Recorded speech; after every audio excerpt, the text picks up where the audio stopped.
NEET Yuji পরীক্ষায় রাজ্যের মধ্যে সম্ভাব্য প্রথম বর্ধমানের রূপায়ণ পাল।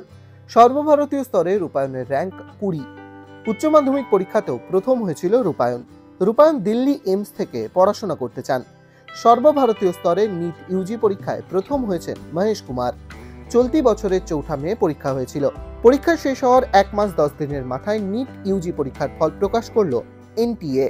তো আমি এইমসটা এই কারণেই চুজ করেছি, কারণ এইমসে প্রথম কথা দুটো ফ্যাক্টর আছে। একটা হচ্ছে এখানে যথেষ্ট ভালো ফেসিলিটি পাওয়া যায় সব দিক থেকে, মানে একটা স্টুডেন্টকে তৈরি করার জন্য যে জিনিসগুলো, যে ফেসিলিটিগুলো, ল্যাবরেটরি, রিসার্চ বা লাইব্রেরি, সেই ফেসিলিটিগুলো এইমস থেকে সবচেয়ে ভালো পাওয়া যায়।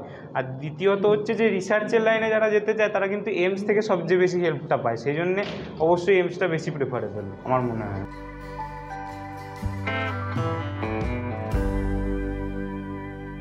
ডাউনলোড করুন এই সময় অ্যাপ iOS ও অ্যান্ড্রয়েডের জন্য।